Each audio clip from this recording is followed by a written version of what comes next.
Hello, नमस्कार, सत श्री अकाल, आदाब। आप सभी का स्वागत है हमारे चैनल नील डायलॉग्स के अंदर। आज दोस्तों हम बात करने वाले हैं भारत की इकोनॉमी के बारे में। यस, ये एक ऐसा टॉपिक है जिसके बारे में ज़्यादातर आपको कहीं सुनने को नहीं मिलेगा। टीवी डिबेट होती है उसके बारे में, इस चीज़ के बारे में बात नहीं करते।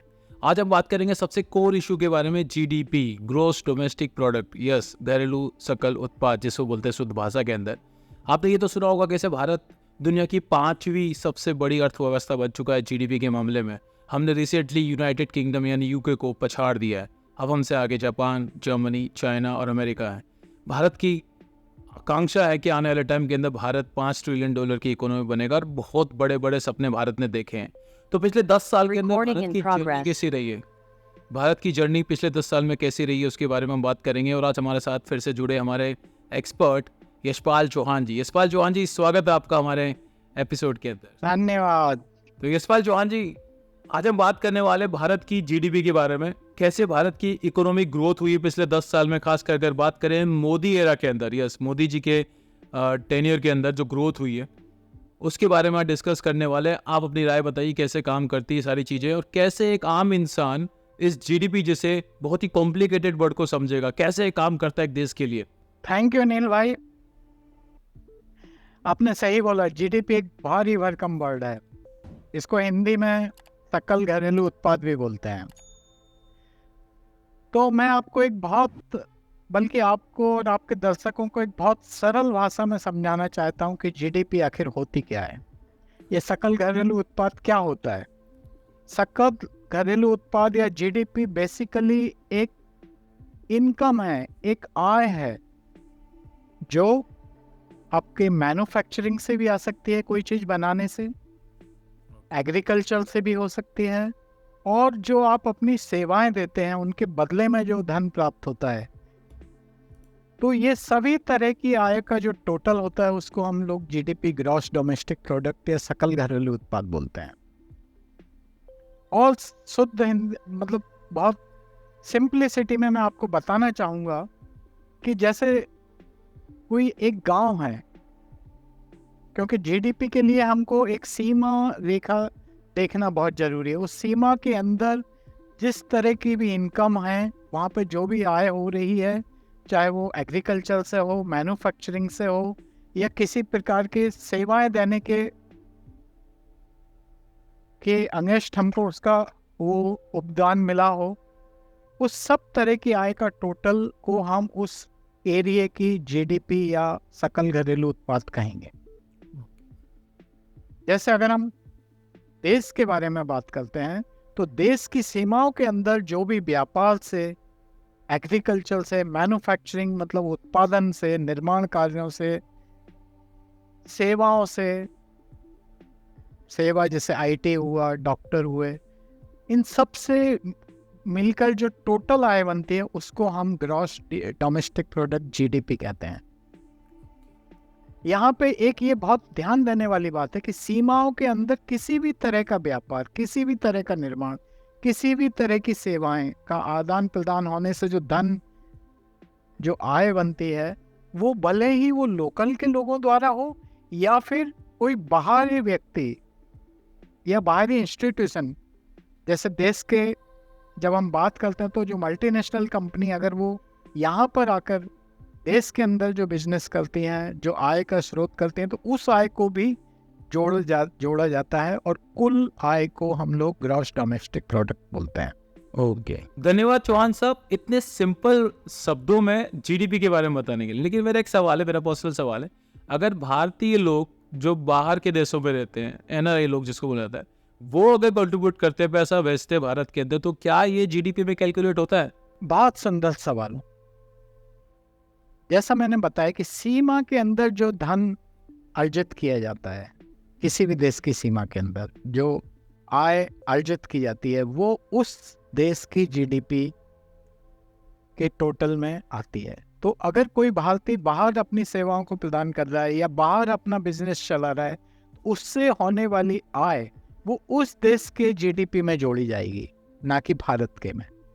ओके, तो वो आय वहाँ की जीडीपी में होगी, यद्यपि वो व्यक्ति या वो बिजनेस फैमिली उस आय के पैसे को हमारे भारत में भी भेज दे, बट वो उस देश की जीडीपी में उसको जोड़ा जाएगा। क्योंकि जिस भी देश में जो बिजनेस होता है, जो टैक्सेशन से होने वाली इनकम है, वो सब जीडीपी का एक तरह से रिफ्लेक्शन है। क्योंकि वो जो आदमी बाहर अपनी आय अर्जित कर रहा है, वो उस पे उस देश के रूल्स के अनुसार टैक्स भी देगा और वहाँ पे एम्प्लॉयमेंट जनरेशन भी करेगा। जब वो अपना वहाँ पे धंधा कर रहा है या उसकी फैक्ट्रियाँ चल रही हैं, जो भी है, तो वहाँ पे रोजगार भी वो वहाँ पे क्रिएट करेंगे और साथ में टैक्सेशन देंगे और भी कई तरह के जो उस देश के एप्लीकेबल रूल्स होंगे उनके हिसाब से चलेंगे। तो यहाँ एक बहुत क्लियर बात है कि आपको उस सीमा के अंदर जो भी धन अर्जित हो रहा है, चाहे वो सेवा से हो, निर्माण कार्यों से हो, एग्रीकल्चर हो, किसी भी तरह की एक्टिविटीज से हो, वो उस देश के जीडीपी में आएगा। ओके, धन्यवाद यशपाल जी इतने सिंपल शब्दों में जीडीपी के बारे में बताने के लिए। तो नील भाई, अब हम अपने मुख्य पॉइंट पे आते हैं कि इंडिया की जीडीपी क्या है और कैसे बढ़ी है। तो अभी आप स्क्रीन पर देख रहे होंगे, मैं स्लाइड प्रेजेंट कर रहा हूँ, जिसमें दिखाया गया है कि 1980 से अभी तक इंडिया की जीडीपी कैसे बढ़ रही है और 2029 तक का प्रोजेक्शन भी इसमें दिखाया गया है कि अभी जो रेट है उसके हिसाब से 2029 तक हमारी जीडीपी क्या होगी। तो यहाँ पे आप देख सकते हैं कि अभी जो 2024 में जो लेटेस्ट हमारी जीडीपी के फिगर हैं वो हैं 3.94 ट्रिलियन यूएस डॉलर। और अगर आप इस फिगर ग्राफ को ध्यान से देखें तो 2009 में हम इंडिया की जीडीपी, जो भारत की जीडीपी थी, वो 1.68 ट्रिलियन की थी और 2015 में ये 2.1 ट्रिलियन की इकोनॉमी बन चुकी थी। ओके 2019-20 तक 2.67 की होते हुए 21, 22, 23, 24 यानी पिछले 10 साल में हमारी जो जीडीपी में ग्रोथ आई है वो 2.1 ट्रिलियन से 3.94 ट्रिलियन हो गई है।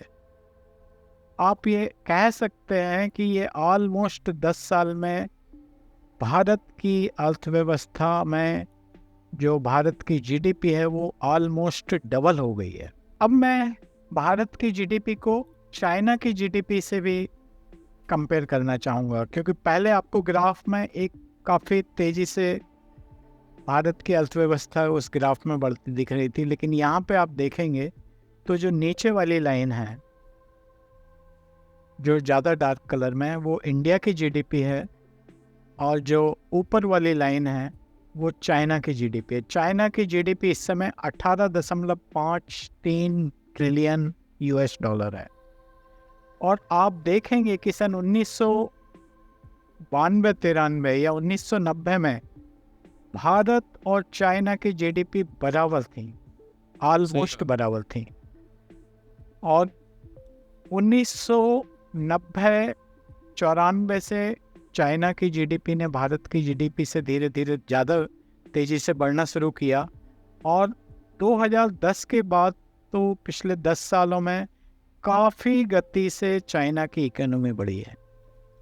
इसके कई सारे कारण हैं। वहीं पे आप इंडिया चाइना के साथ अगर अमेरिका की जीडीपी की बात करें, जीडीपी पे नज़र डालें, तो 2024 में अमेरिका की जीडीपी 28.78 ट्रिलियन यूएस डॉलर है।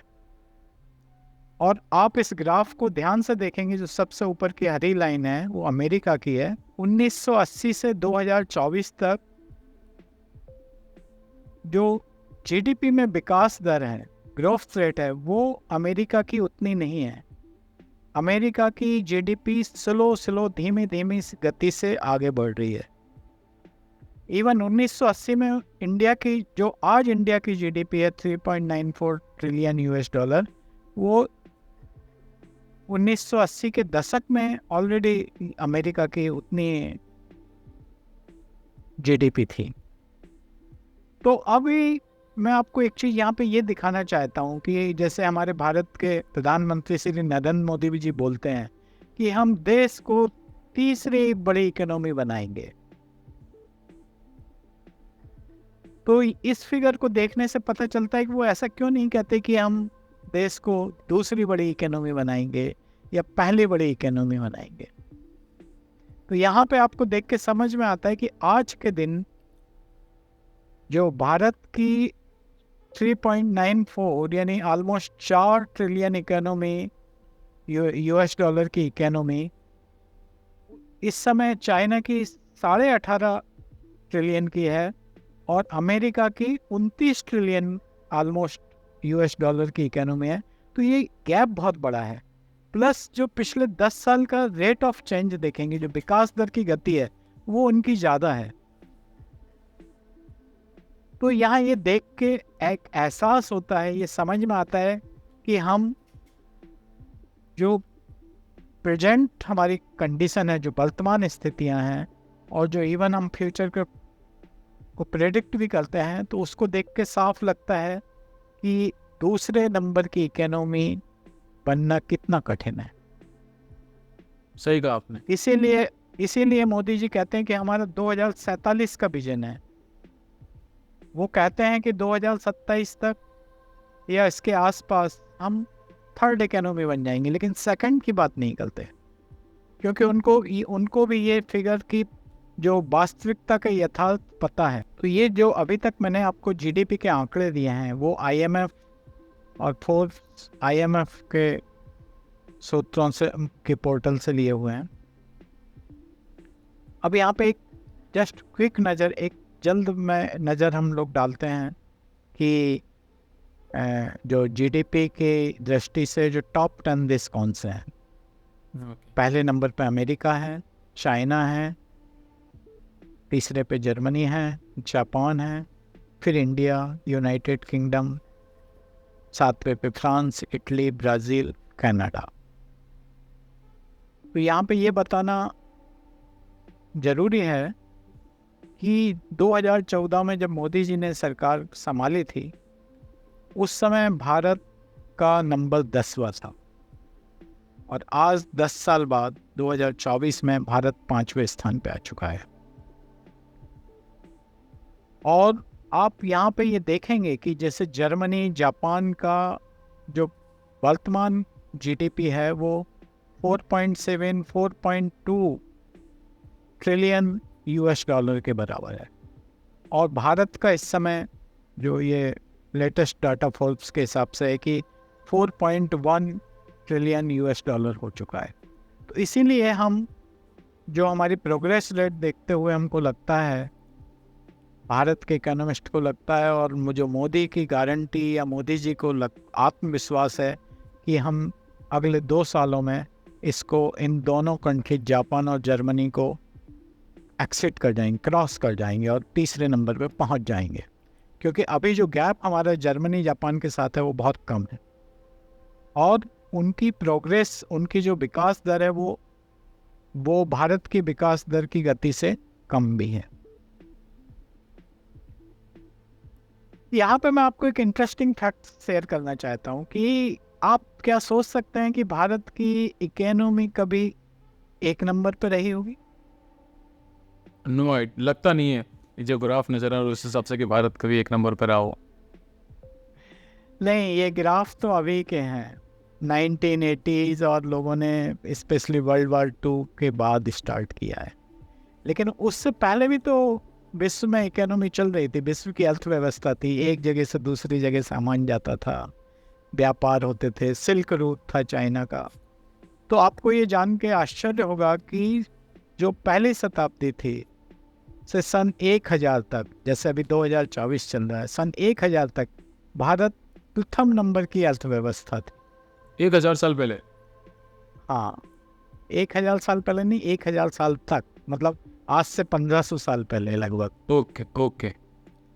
और भारत का जो विश्व की कुल आर्थिक स्थिति, अर्थव्यवस्था में कुल जो जीडीपी अगर कहें हम, उस समय 1/3 भारत का कंट्रीब्यूशन था।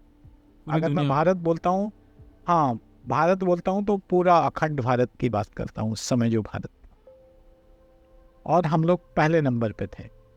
तो ये एक गर्व का विषय है, और भगवान ने चाहा तो it will take time, but हम लोग फर्स्ट पे भी कभी आ सकते हैं।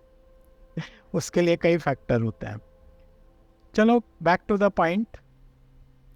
चीन का भी अगर देखें तो चीन जो जो द्वितीय नंबर की सेकंड नंबर की अर्थव्यवस्था बनी, ये भी 2010 में बनी है।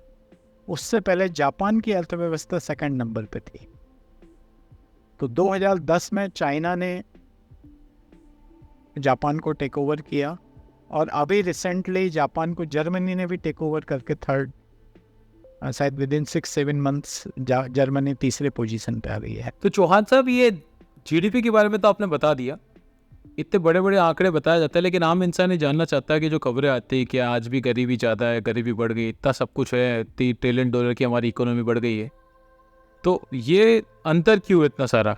सही, एक आपने बहुत अति उत्तम सवाल पूछा है। एक कॉमन मैन, आम आदमी, बेसिकली एक गांव का छोटा किसान, वो यही जानना चाहता है, उसको जीडीपी से मतलब नहीं है, लेकिन वो यह जानना चाहता है कि उसको क्या मिला, या उसके लिए क्या, उसका विकास कैसे होता है।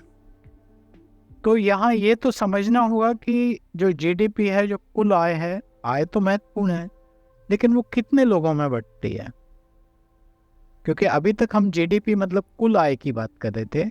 अब आईएमएफ और जो आर्थिक इंस्टीट्यूशंस है, फाइनेंशियल इंस्टीट्यूशंस कंट्री, वो एक नया पैरामीटर, नया मापदंड लेके आते हैं कि जीडीपी पर कैपिटा, यानी अगर उस जीडीपी को वहाँ की जनसंख्या से हिसाब से देखा जाए तो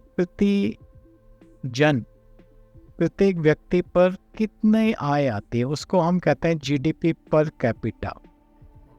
हर इंसान, यह भी, हाँ, पर इंसान आय कितनी है, यह भी दिखाता है कि विकास कैसा है। लेकिन यहाँ ये समझना होगा काफ़ी सारी बातें। तो पर अभी मैं जो डाटा बता रहा हूँ कि अमेरिका का जीडीपी पर कैपिटा $83,000 है, माने $83,000 प्रति व्यक्ति आता है, जबकि कुल आय वहाँ पे कितनी थी? 28 ट्रिलियन US डॉलर। पर अगर प्रति व्यक्ति देखा जाए तो 83,000। और चाइना जो सेकंड नंबर था जीडीपी में, उसकी प्रति व्यक्ति आय सिर्फ 13,000 अप्रोक्सीमेटली, मतलब 13,000 US डॉलर है। ये मासिक है या सालाना है चौहान साहब? ये सारे डाटा सालाना बेस पे हैं। ओके। जीडीपी पर कैपिटा ये प्रति वार्षिक पे हैं। ये मंथ में कंफ्यूज नहीं हो, क्योंकि मैंने ये शब्द कभी यूज़ किया नहीं है। पर यहाँ जो भी डाटा आ रहा है वो वार्षिक रूप पे है कि प्रति वर्ष क्या है। ओके। जर्मनी, जापान का भी आप देखेंगे 34.55 है, लेकिन इंडिया की जीडीपी पर कैपिटा 2.85 है। 2.85 हजार, मतलब $2,300 पर व्यक्ति। ये तो बहुत कम है। ये बहुत कम है। अगर आप जीडीपी पर कैपिटा के हिसाब से देखेंगे तो शायद हमारा नंबर काफ़ी पीछे आएगा। टॉप 100 में आएगा? ना जी, उससे भी बाहर, इसका यही उससे भी रीजन, बाहर। पॉपुलेशन सर्टेनली, क्योंकि अभी भारत की जनसंख्या लगभग 150 करोड़ पर पहुंच चुकी है। तो अभी आपको लग रहा होगा कि सबसे जीडीपी पर कैपिटा कहाँ अमेरिका की ज़्यादा है, 83,000। सही है। नहीं, सबसे नंबर 1 है सिंगापुर। हाँ, वहाँ की प्रति वर्ष आय बहुत ज़्यादा है पर जीडीपी पर कैपिटा, कुछ 90 से $99,000 के बीच में है। फिर दूसरा कतर आता है। मैं उस डिटेल में नहीं जाऊँगा। तो आपको ये लगेगा कि $2.85 हजार एक नॉर्मल कैटेगराइजेशन किया गया है कि अगर $4,000 जीडीपी पर कैपिटा से कम है तो उसको हम निम्न वर्गीय मानते हैं, और जो मीडियम कैटेगरी है वो कुछ 12,000 के आसपास जाती है US डॉलर। तो चाइना, यू कैन से कि मध्यम मीडियम कैटेगरी में आता है, और बाकी कंट्रीज यूएस, जर्मनी, जापान वो अपर बेस पे हैं, सिंगापुर, कतर। तो यहाँ पे ये देखने को मिलता है कि ये कम क्यों है इतना 2.85। नंबर 1 हमारी पॉपुलेशन ज़्यादा है।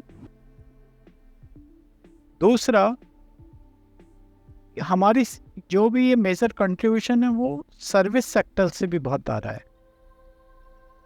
आप कह सकते हैं कि एक स्किल्ड लेबर है, लेकिन लेकिन ये 2,800 प्रति व्यक्ति पर कैपिटा, इसका मतलब ये नहीं है कि हम लोग बहुत, हमारी कंडीशन खराब है। आप ये कह सकते हैं कि जो हमारे रिसोर्स हैं, जो संसाधन हैं, वो स्ट्रेस्ड हैं, क्योंकि हमारी काफ़ी पॉपुलेशन ज़्यादा है, जबकि हमारे एरिया भी वर्ल्ड में बहुत कम है टोटल, अगर वर्ल्ड का एरिया निकाला जाए तो। मैं जैसे बोल रहा था कि अभी ये पिछले 10-15 साल में इंडिया उन 25 देशों में शामिल हो गया है जिन्होंने अपने कई लोगों को गरीबी रेखा से ऊपर उठाया है, जो गरीबी से बाहर निकालने में कामयाब हुए हैं। ऐसा आईएमएफ के हिसाब से कुछ 25 कंट्रीज़ हैं जिन्होंने पिछले 15 साल में जो पॉवर्टी इंडेक्स वैल्यूज़ हैं उनको से आधा कर दिया है। जैसे फॉर एग्जांपल इंडिया का 2005-06 का डाटा है कि 55% इंसिडेंस ऑफ पॉवर्टी थी, मीन्स समथिंग अराउंड 64.64 करोड़ लोग गरीबी रेखा से नीचे। लेटेस्ट, हाँ, और अभी 2019-21 का डाटा है, 19-21 का, वो सिर्फ 55% से 16% पे आ गए हैं, यानी 230 मिलियन, मतलब 23 करोड़ लोग। ये बहुत बड़ा नंबर है। अच्छे हैं, बहुत बड़ा नंबर है। मतलब इतना रिडक्शन हुआ है, इतने कम हुए हैं, 65 करोड़ से 23.5 करोड़ के लगभग, ऑलमोस्ट अब 50%। आप पूछेंगे, कई लोग कह सकते हैं यार ये गरीबी रेखा है क्या, हम तो अभी भी गरीब हैं, तब भी गरीब थे, या क्या मतलब। आम आदमी को समझ में नहीं आता कि गरीब किसको कहें, या अपने आप को हमेशा ही गरीब समझें क्या। लेकिन गरीबी अमीरी का जो मापदंड है वो पैसों से नहीं है कि आप कितने कमा रहे हैं, कितना सेविंग है, उससे नहीं है। जो कंट्रीज़ हैं, जो फाइनेंशियल इंस्टीट्यूशंस हैं, वो सर्वे करते हैं और वो कहते हैं मल्टी डायमेंशन, कई डायमेंशनों पे गरीबी देखी जाती है कि कितने गरीब हैं लोग और कितनी सुविधाओं से वंचित हैं। गरीब का मतलब पैसा नहीं है, गरीब का मतलब है कि आपको किस सुविधाएं मिल नहीं पा रही हैं। तो जैसे अगर मैं कहूँ कि जो पिछले 10 साल में सबसे बड़ा गरीबी का फैक्टर होता है न्यूट्रिशन वैल्यू, जो खाने का न्यूट्रिशन होता है वो आपका क्या है। तो जो न्यूट्रिशन इंडिकेटर है वो करीब करीब, पहले जो पुराना फिगर हम 5-6 के टाइम का देखते हैं वो 44% था, जो आजकल 19-21 जो लेटेस्ट डाटा है वो 44% से गिर के 12% पे आ चुका है। तो बहुत बड़ा जंप है। हाँ, और एक और फैसिलिटी है कि लोगों को जो कुकिंग फ्यूल होता है, गैस, कुकिंग गैस, या जो खाना बनाने के लिए जो ईंधन की ज़रूरत होती है, वो कितनी फैसिलिटी मिल रही है। तो पहले जिनको नहीं मिल पा रही थी वो 5-6 के टाइम पे, मतलब वो करीब करीब 53% लोग थे, 53%, जो अभी लेटेस्ट 21 तक वो डाटा गिर के 53% से 14% आ चुका है। एक और फैसिलिटी है जो जिसको गरीबी की मानक पे देखा जाता है, वो है कि आपका ड्रिंकिंग वाटर, जो पीने का पानी है, साफ उसका क्या कंडीशन है। हाँ, तो जो उस समय 16% लोगों को शायद वो इतना साफ पानी उपलब्ध नहीं था, ठीक है, 2005-06 में। वो 2019-21 में वो संख्या गिर के 16% से 3% पे आ चुकी है। एक और फैसिलिटी है रहने को घर, वो उस समय कुछ 44% लोगों को, मतलब 2005-06 की बात कर रहा हूँ, ये डाटा जो मैंने लिया है 2005-06 का 2019-21 से कंपैरिजन हो रहा है। आप मनमोहन सिंह और मोदी के बीच में कंपेयर कर रहे हैं।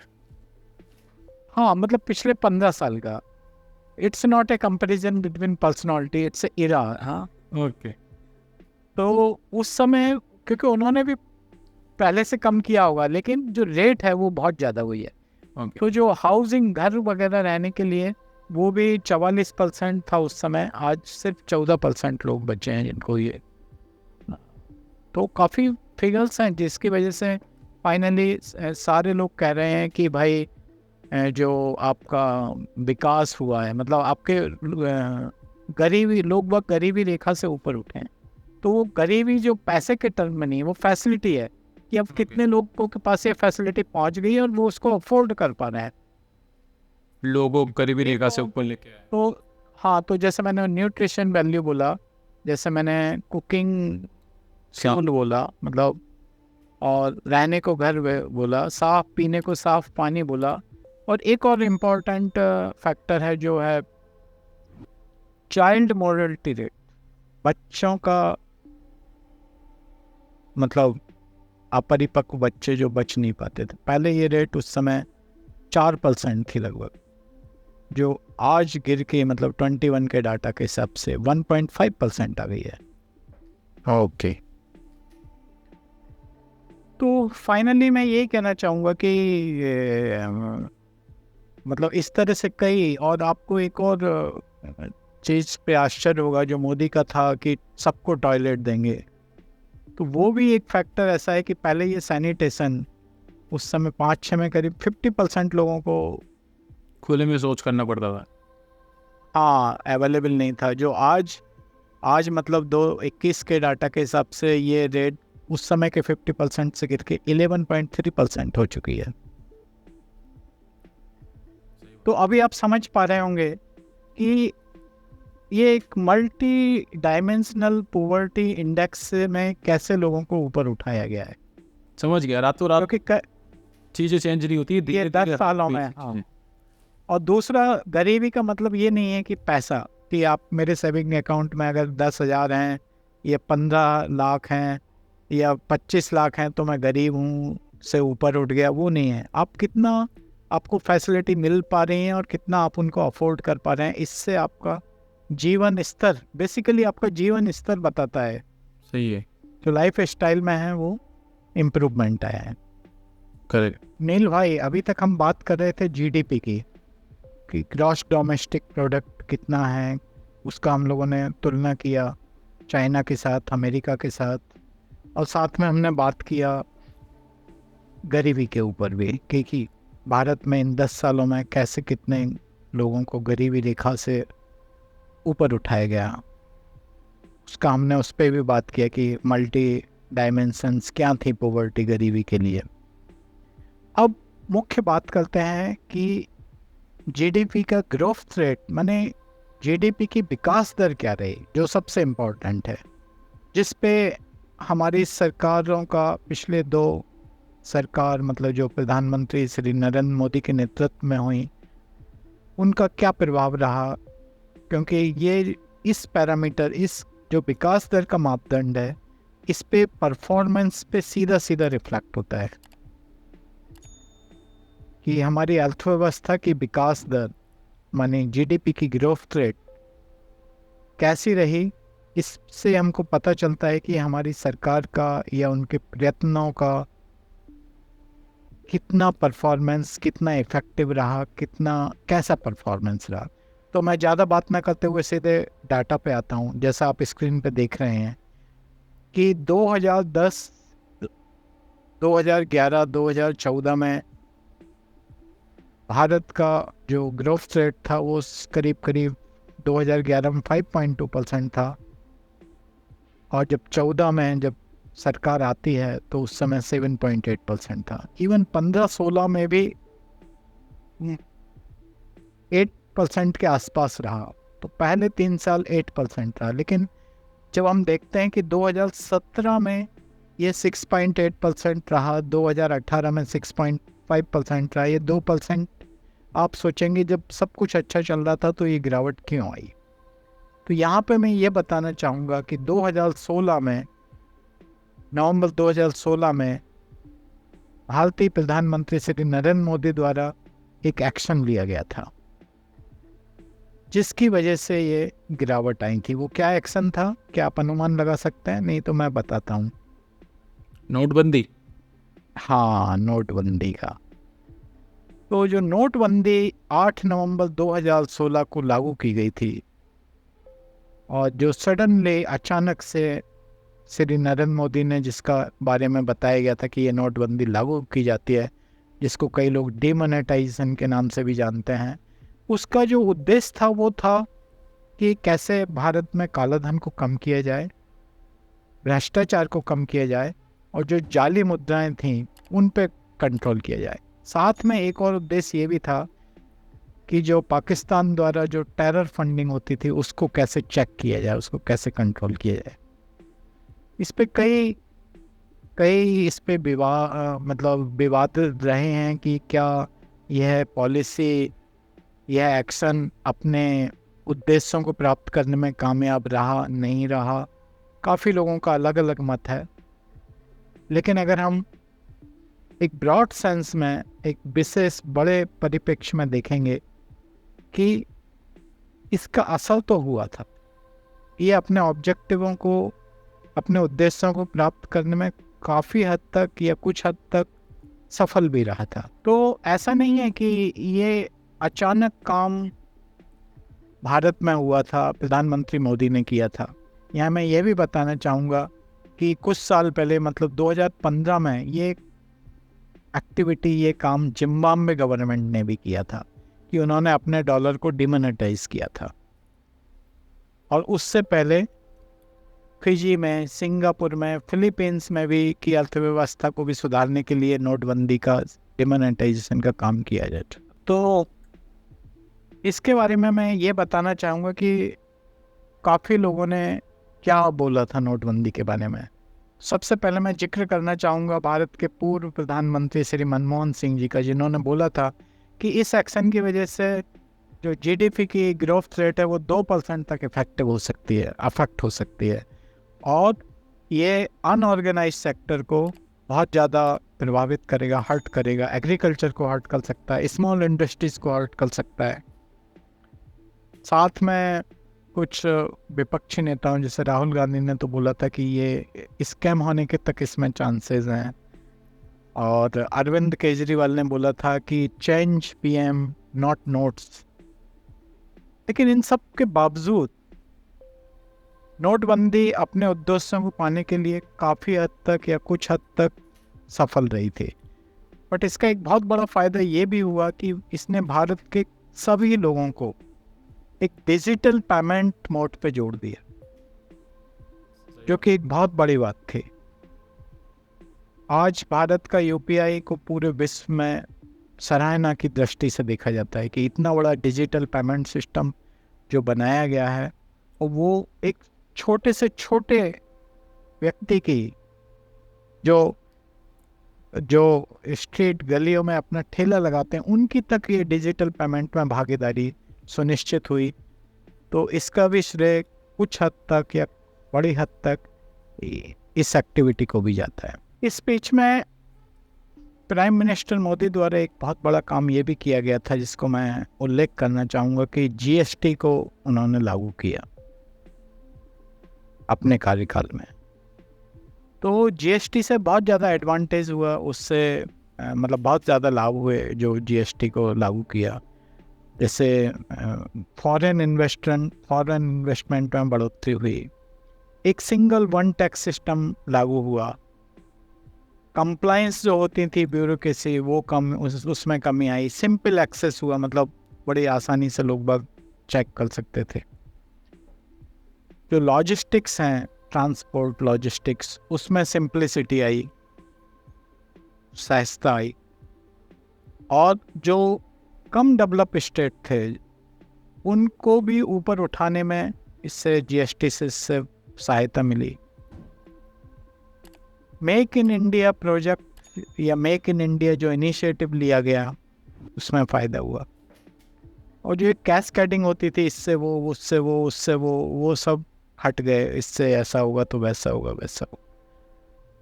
रेवेन्यू में बूस्टअप आया, रेवेन्यू में बढ़ोतरी हुई हमारी, और पूरे सिस्टम में एक ट्रांसपेरेंसी आई।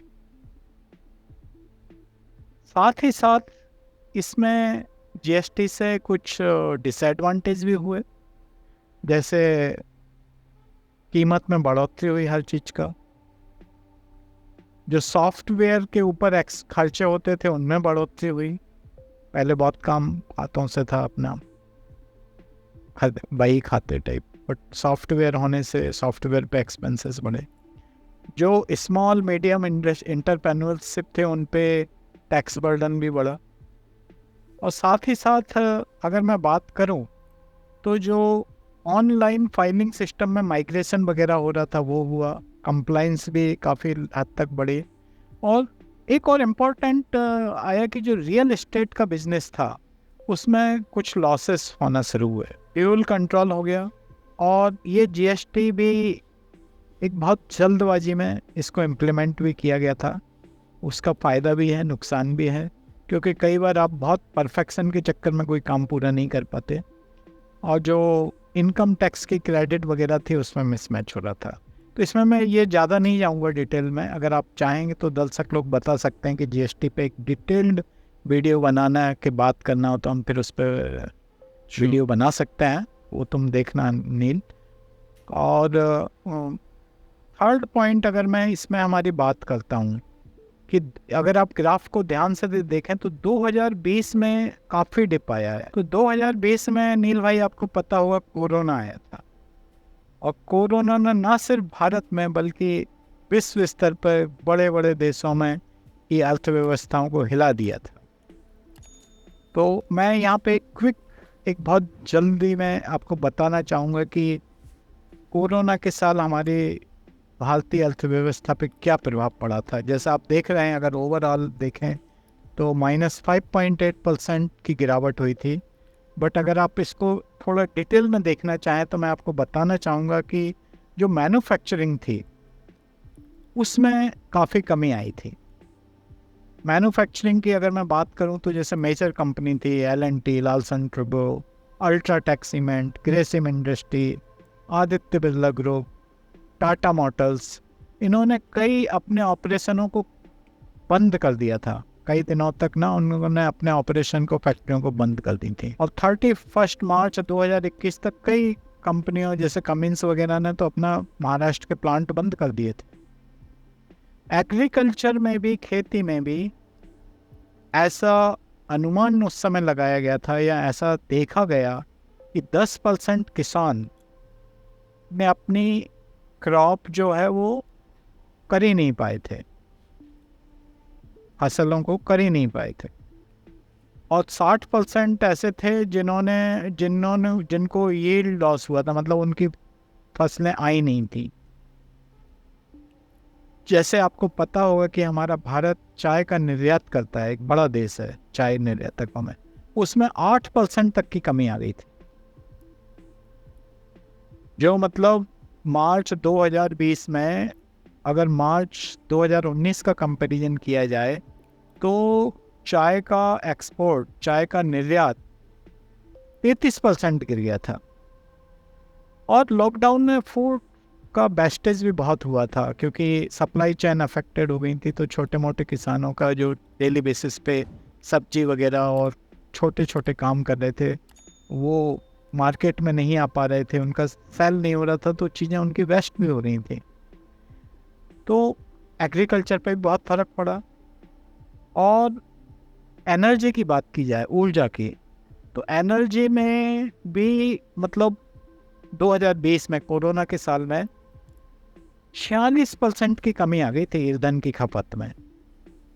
मतलब आधा ईंधन खपत हो रहा था। जो एक साल 2019 में जितना ईंधन खपत हुआ था मार्च वगैरह में, वो 2020 में कोरोना टाइम में ईंधन की खपत आधी हो गई थी, क्योंकि कई चीज़ें चल ही नहीं रही थी, परिवहन नहीं चल रहा था। बेंगलोर में 32% की कमी आई थी, सबसे बड़ी गिरावट थी।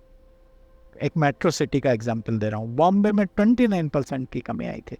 लेकिन एक ईंधन ऐसा था जिसकी खपत में बढ़ोतरी हुई थी, वो था कुकिंग गैस, रसोई गैस, क्योंकि सब लोग लगता है घर पे खाना ही बना रहे थे या काफ़ी चीज़ों को सीख रहे थे बनाते हुए। सही बात कही आपने। दूसरा, जो स्टेट गवर्नमेंट थी उनके एक्सपेंडिचर भी कम हो रहे थे, क्योंकि उनको बहुत लॉसेस हो रहे थे। उन्होंने अपना कैपिटल कहीं लगा नहीं पा रहे थे तो कम किया था। जैसे महाराष्ट्र का फॉर एग्जांपल 67 उसका पल्स जो करंट फिस्कल शेड्यूल था उस समय कम किया गया था। दिल्ली गवर्नमेंट का तो टैक्स कलेक्शन में पता है 90% की गिरावट आ गई थी कोरोना में।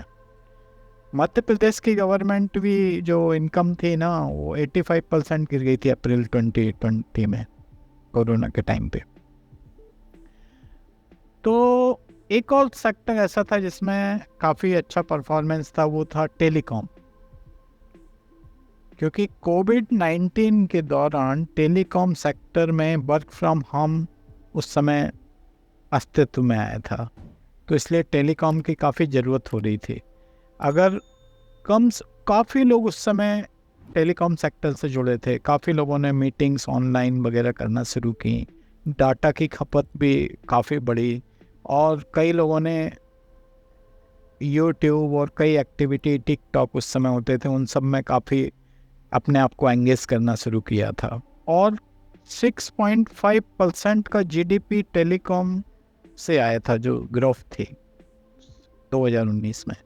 क्योंकि मैंने जैसे बताया बाकी कई सेक्टर गिरावट पे थे बट टेलीकॉम सेक्टर था जिसने ग्रोथ किया था। और ऑलमोस्ट ऐसा फिगर्स है कि 4 मिलियन मतलब 40 लाख लोगों को उसने रोजगार दिया, एम्प्लॉय किया था। और इसकी वजह से जो ब्रॉडबैंड यूजर्स काफ़ी बड़े थे उससे फ़ायदा हुआ और उस समय मैनेज करने का भी। दूसरा एक और सेक्टर था टेलीकॉम जैसा फार्मास्यूटिकल भी कोविड-19 में राइज हुआ स्पेशली इंडिया के अंदर। और दुनिया में शायद उस समय सबसे ज़्यादा दवाई बनाने का प्रोड्यूसर इंडिया बन चुका रहा था 2019 कोविड टाइम में। $1 बिलियन का मार्केट 2020 की बिगिनिंग तक था जो इंडिया में बढ़ा था काफ़ी, क्योंकि उस समय हमने हाइड्रोक्लोरोक्विन वर्ल्ड को काफ़ी दिया था, प्लस हम लोगों ने फ्री में भी काफ़ी दिया था लोगों को। But US, UK, Canada, Middle East इन सब को हमने काफ़ी एक्सपोर्ट किया था हमारी ड्रग्स को।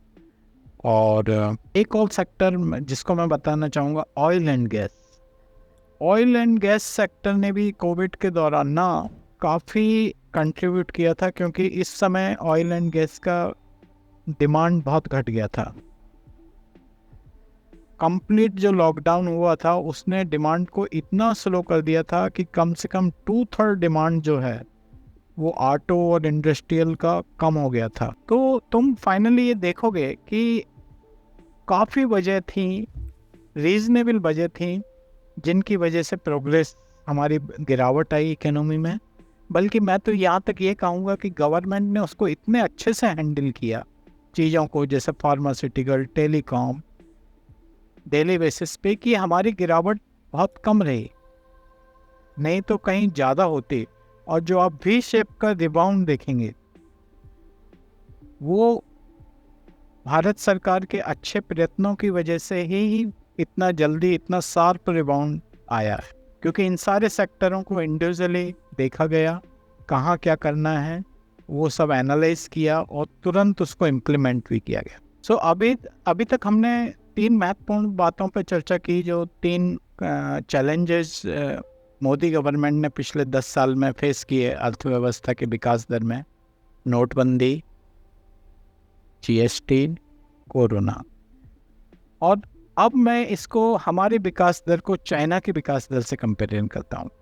तो आप इस ग्राफ को अगर ध्यान से देखें तो 2024 में जो भारत की विकास दर की रेट है वो है 6.8%, जबकि चाइना की सिर्फ 4.60% है। हम चाइना से विकास दर में आगे हैं।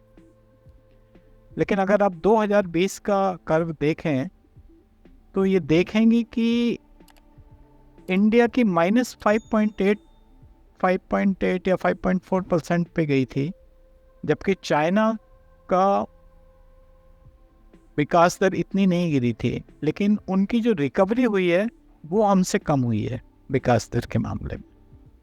और 1995 से लेके 2018 तक चाइना की विकास दर इंडिया की विकास दर से ज़्यादा ही रही, इस ग्राफ में दिखेगा, क्योंकि जो नीचे का डार्क लाइन है वो इंडिया का है और जो लाइट कलर का लाइन है वो चाइना का है। और यहाँ आप देखेंगे जो 2029 तक का प्रोजेक्शन है, उसमें प्रोजेक्शन में ऐसा लगता है, ये IMF से डाटा लिया है हमने, वो प्रोजेक्शन में इंडिया की विकास दर को अगले 4 साल तक ज़्यादा ही बताते हैं कि शायद हम लोग 6.8% को मेंटेन रखने में सफल रहेंगे। अगर हम अमेरिका के साथ भी तुलना करें तो अमेरिका की 2024 में जो GDP की ग्रोथ रेट, विकास दर है, वो 2.1% है।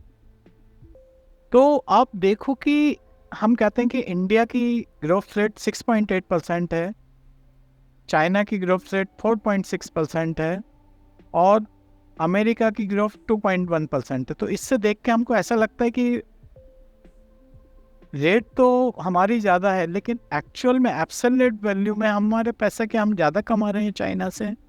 क्या हम अमेरिका से ज़्यादा पैसा कमा रहे हैं? नहीं, ऐसा नहीं है। एक्चुअली जो रियलिटी परसेंटेज का, रियलिटी प्रतिशत की वास्तविकता यही है कि इसको समझने के लिए आपको थोड़ा ध्यान लगाना पड़ता है। क्योंकि अगर हमारा ऑलमोस्ट 3.94 ट्रिलियन की इकोनॉमी है और उस पर अगर हम 6.8 के परसेंटेज से बढ़ते हैं तो ज़्यादा इनकम उतनी नहीं होगी जितनी 18% पे चाइना 18 ट्रिलियन पे 4.6 से बढ़ रहा है, या अमेरिका का 29 ट्रिलियन इकोनॉमी है, अगर उसका 2% भी हुआ तो वो भी हमारे से कहीं बहुत ज़्यादा हुआ। तो इसलिए वो जो गैप हम लोग बहुत जल्दी मैनेज नहीं कर सकते, या मैनेज करना बहुत मुश्किल है। तो इसीलिए कई लोग जो क्लेम करना चाहते हैं, जो अच्छा उत्साहित मोटिवेट रखना चाहते हैं अपने आप को, वो अपने कॉन्फिडेंस सुविधा के हिसाब से कभी एब्सोल्यूट टर्म में बात करेंगे कि इतने का फ़ायदा हुआ, इतना आय बढ़ी, इतने US डॉलर आय बढ़ी, या फिर वो कभी कहते हैं कि नहीं, हमारी ग्रोथ रेट सबसे ज़्यादा है, क्योंकि उसमें टोटल आय डॉलर में कम होगी लेकिन ग्रोथ रेट ज़्यादा बढ़ेगा, क्योंकि आपका जो बेस है वो 3.9 ट्रिलियन का है। तो नील भाई, ये अभी तक हमने GDP की बात करी, GDP ग्रोथ रेट की बात करी, जो बताता था कि किसी देश का या भारत का आय कितना है, या आय में बढ़ोतरी की वृद्धि दर क्या है, ये सब एक तरफा थे। अभी एक बहुत अच्छा पैरामीटर है जो IMF और फाइनेंशियल इंस्टीट्यूशन देते हैं, जो हकीकत दिखाता है बेसिकली, वो है purchasing power parity, 3P।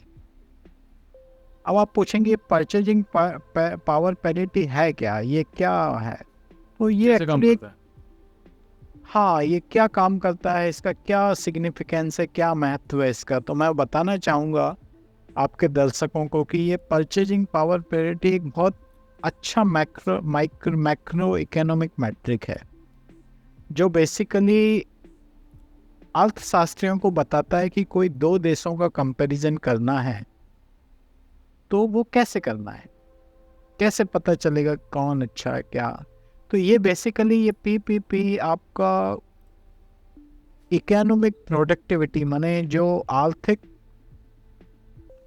Productivity है, और जो स्टैंडर्ड ऑफ लिविंग है, स्टैंडर्ड ऑफ लिविंग मतलब हमारे रहने का क्या स्टैंडर्ड है, अलग अलग कंट्रीज का, अलग अलग देशों के बीच के रहन सहन का स्तर, ओके, और पैसों के बारे में तुलना करता है, और इससे हमको पता चलता है कि असली विकास है या नहीं है।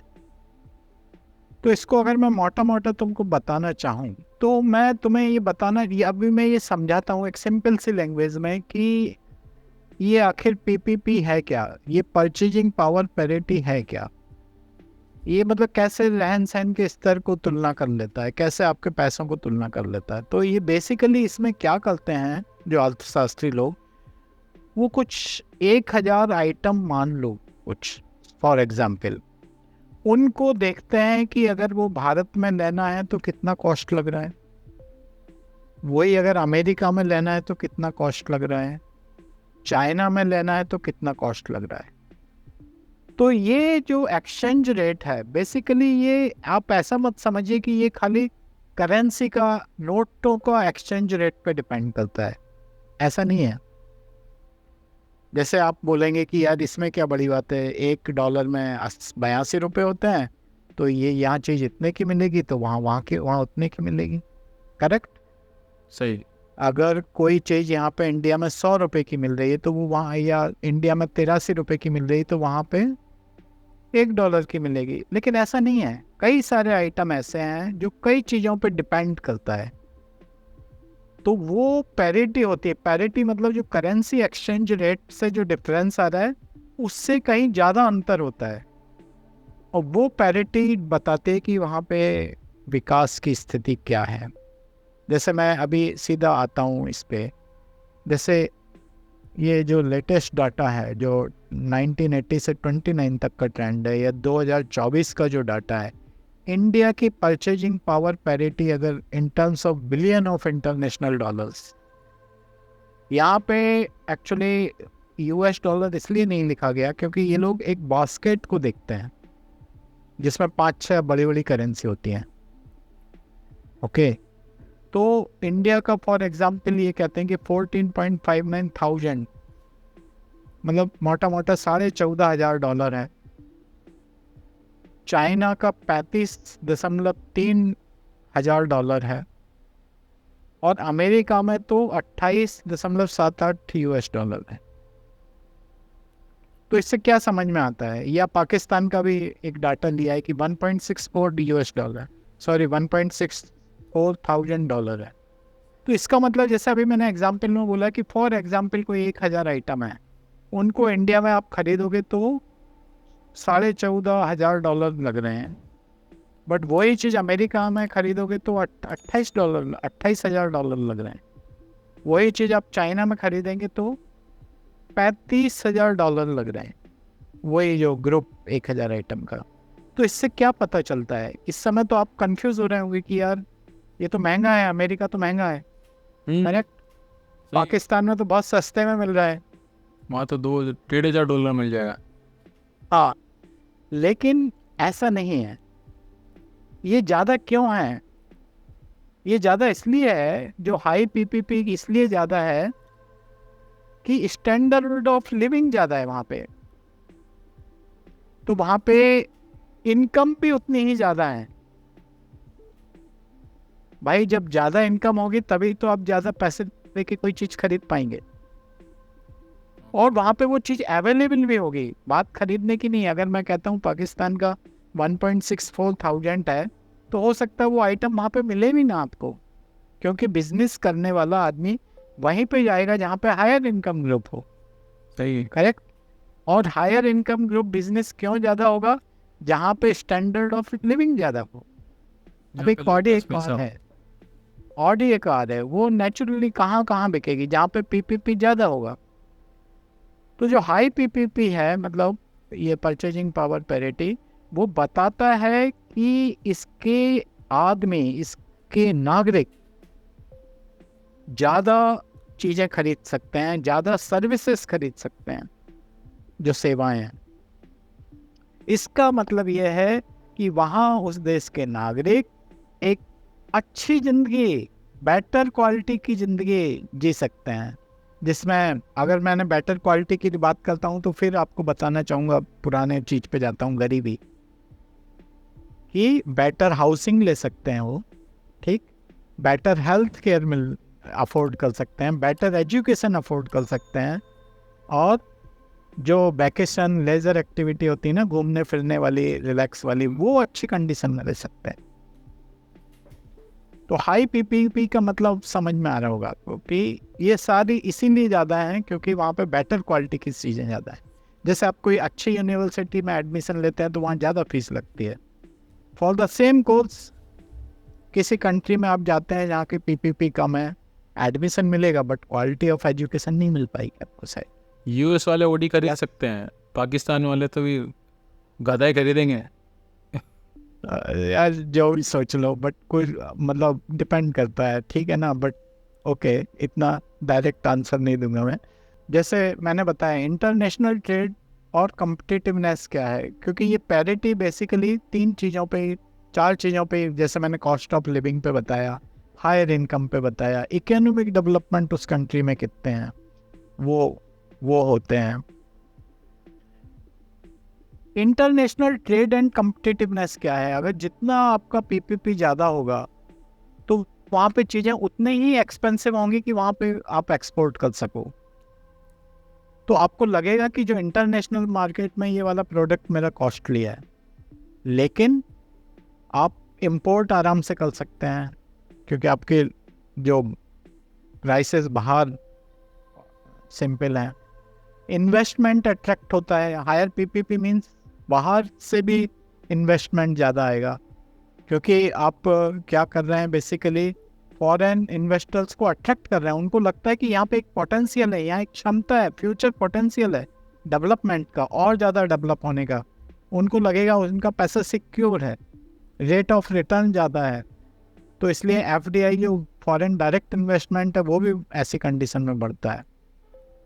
दूसरा क्या है कि जो हायर पीपीपी और कंट्रीज़ हैं उनमें प्राइस लेवल भी ज़्यादा होते हैं। तो जो धीरे धीरे ना वो इन्फ्लेशन, महंगाई की दर भी बढ़ती है, तो वो उसको परचेजिंग पावर को धीरे धीरे कम भी करती जाती है। कॉस्ट ऑफ लिविंग सर्टेनली ज़्यादा है, लेकिन इस केस में क्या होता है कि लेबर मार्केट जो होता है उसको इनकम भी ज़्यादा होती है। करेक्ट। आप फील करेंगे एक जो थर्ड कंट्री है जहाँ पे कुछ विकास नहीं है, वहाँ पे लेबर को कितना पैसा मिलेगा, बट वही एक डेवलप्ड कंट्री में लेबर को बहुत पैसा मिलता है। तो एक तरह से ये अच्छा भी है। तो इसीलिए मैंने बोला कि ये एक मल्टी डायमेंशनल है, और इसमें पता चलता है बहुत सारे आइटम एक साथ किए गए हैं, और ये सब स्टैंडर्डाइज है। लाइक IMF और फाइनेंशियल इंस्टीट्यूशन, उन्होंने ये फिर मिलके परचेजिंग पावर और पैरिटी, ये इस फोटो में दिखाया गया है। तीनों चीज़ों के कॉम्बिनेशन पे ये बनाया गया है। फाइनली चैलेंज क्या है, आखिर हमारी परचेजिंग पैरिटी, पावर पैरिटी कैसे बढ़ रही है, उसमें क्या क्या चैलेंज पिछले 10 सालों में फेस किए गए। क्योंकि इसमें क्या है कि सबसे पहली बात, आपको सस्टेन्ड इकोनॉमिक ग्रोथ रखना पड़ता है, आपको हर साल अपने इकोनॉमिक ग्रोथ को बनाए रखना होता है। ये एक चैलेंज है जो स्पेशली भारत ने इवन कोविड जैसे काल में चैलेंज को सक्सेसफुली फेस किया है, और उसमें से उस चैलेंज में से हम लोग सफलतापूर्वक आगे बढ़े हैं। हमने बहुत अच्छा भी रिकवरी दिखाया है। 2021 में हम अपने इकोनॉमी को फिर से इतना नीचे जो गिरावट थी 5.4%, 8% का, वो पूरा मैनेज करते हुए और बाद में 6% ऊपर आ गए। इवन अगर वो 2 सालों में चाइना और हमारा कंपैरिजन करेंगे तो हमने बहुत अच्छा से बाउंस बैक किया है। और ये जो बैलेंसिंग होता है, महंगाई की दर का बैलेंसिंग, करेंसी का वैल्यूएशन, एक्सचेंज रेट, ये सब ना बहुत क्रूशल होता है। ये सब के ही, इन सब को बहुत अच्छा मैनेज करके ही आप अपना ये PPP means power purchasing parity को मैनेज कर सकते हैं, जो भारत सरकार ने दिखाया है पिछले 5 सालों में कि कैसे मैनेज किया सफलतापूर्वक। तो thank you so much Yashpal Chauhan sir आज हमारे साथ जुड़ने के लिए, और थैंक यू वंस अगेन कि आपने इतने कोर इशू को आज डिस्कस यहाँ पे किया।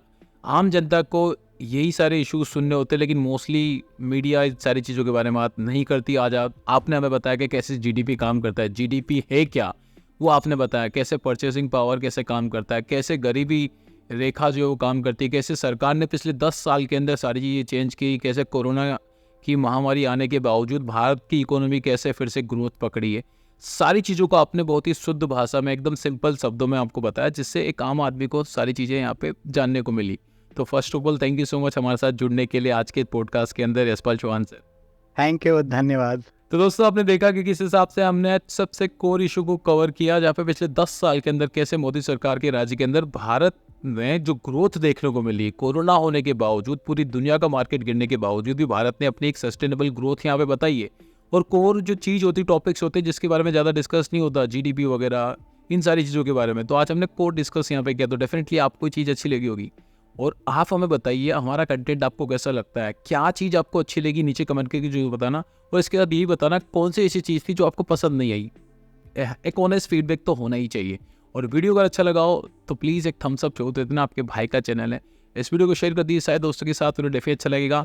पहली बार हमारे चैनल पे पहली बार हमारा वीडियो देख रहे हैं तो इस लाल कलर के बटन को जो दबा देना, इससे हमारे स्पेशल मेंबर बन जाते हैं। और घंटी के बटन को भी जो दबा देना, इसको दबाने से जब भी मैं नया वीडियो मेरे चैनल पर अपलोड करूँगा आप देख सकेंगे नया वीडियो। तो घंटी के बटन को दबा देना। वीडियो को अगर आप फेसबुक पर देख रहे हैं तो लाइक और शेयर तो होगा ही, उसके साथ साथ फेसबुक पेज को फॉलो करिए। आज के लिए इतना, मिलेंगे एक नए वीडियो के साथ, एक नए कोर्ट इशू के साथ, एक नए टॉपिक के साथ, एक नए पॉडकास्ट के साथ। तब तक के लिए बाय, टेक केयर, सबा केयर, जय हिंद। जय हिंद।